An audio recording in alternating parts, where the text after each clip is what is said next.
سینوں کے اندر جو روگ ہیں، جو امراض ہیں، ان کا علاج بھی ہے، شفا بھی ہے، شفاء لما فی الصدور۔ تیسرے درجے میں وہ ہدایت ہے، وہ بتاتی ہے کدھر جاؤ کدھر نہ جاؤ۔ جیسے آپ نے دیکھا ہوگا پہاڑی راستوں پر قدم قدم کے اوپر کوشن ہوتا ہے، یہاں سپیڈ کم کر لو ورنہ تم کسی کھائی میں جا گرو گے۔ تو یہ ہدایت کیا ہے؟ دیکھو ادھر مت جانا، ادھر جاؤ، اگر ادھر جاؤ گے تمہارا سارا معاملہ تلپٹ ہو جائے گا، یہ ہے ہدایت۔ اور جو چیز دنیا میں ہدایت ہے وہ آخرت میں رحمت ہے، ہدی و رحمت للمؤمنین۔ اب میں چاہتا ہوں ان چار الفاظ میں جو ربط ہے اسے سمجھیں۔ دیکھیے اگر کسی ایسی زمین پر بارش برسے جو اوپر سے بہت سخت ہے تو پانی بہہ جائے گا، زمین میں جذب نہیں ہوگا تو کوئی روئیدگی پیدا نہیں ہوگی۔ اگر دل سخت ہے تو قرآن مجید ان پر کوئی اثر نہیں کرے۔ اس کے لیے سب سے پہلے موعظہ کی ضرورت ہے، واعظ کی ضرورت ہے، نصیحت کی ضرورت ہے تاکہ دل نرم پڑ جائے۔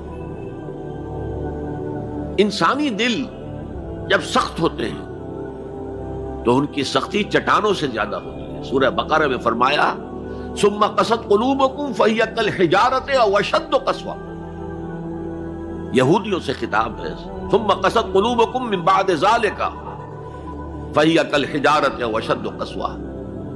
اے بنی اسرائیل، تمہارے اس طرز عمل کے نتیجے میں تمہارے دل سخت ہو گئے اور اب وہ پتھروں سے زیادہ سخت ہے۔ لہذا سب سے پہلے ضرورت کیا ہے؟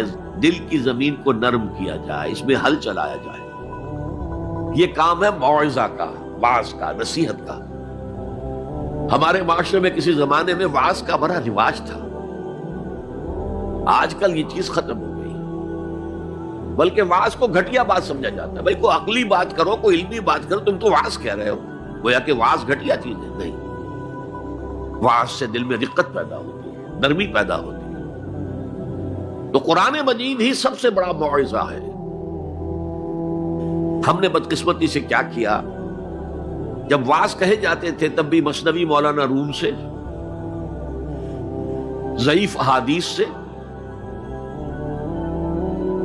واعظ دستاں زنو افسانہ بند، واعظ بڑے اونچے اونچے ہاتھ چلا کر اور افسانہ جو ہے بیان کر رہا ہے، لیکن اس کا حال کیا ہے؟ از خطیب و دیلمی گفتار اوست، بعض ضعیف و شاذ و مرسل کار اوست۔ وہ خطیب بغدادی یا دیلمی کی جو احادیث ہیں، جو سب سے گھٹیا درجے کی کتابیں حدیث کی، سب سے کم تر درجے کی کتابیں حدیث کی، ضعیف کتابوں کے یوں سمجھیے کہ بہت بڑے مجموعے، وہاں سے وہ حدیثیں لا رہا ہے۔ از ضعیف و شاذ و مرسل کار اوست، ضعیف حدیث، شاذ حدیث، مرسل حدیث سے وہ بیان کر رہا ہے، قرآن سے اس کا کوئی تعلق۔ قرآن مجید سب سے بڑا واعظ ہے۔ یا ایھا الناس قد جاءتکم موعظۃ، یہ دل کو جب نرم کرتا ہے تو پھر اس میں جذب ہوتا ہے، یہ سیکنڈ سٹیپ ہے اس کا۔ اور جب دل میں جذب ہوگا تو دل کے اندر کی بیماریوں کو دور کر دے گا۔ دل کے اندر کی بیماریاں کون سی ہیں؟ تھرومبوسس نہیں، انجائنا نہیں، وہ اور ہے۔ وہ دل کی بیماریاں جن کے لیے قرآن شفا ہے، وہ ہے تکبر، حسد، حب مال، حب دنیا، حب جاہ، حب شہرت۔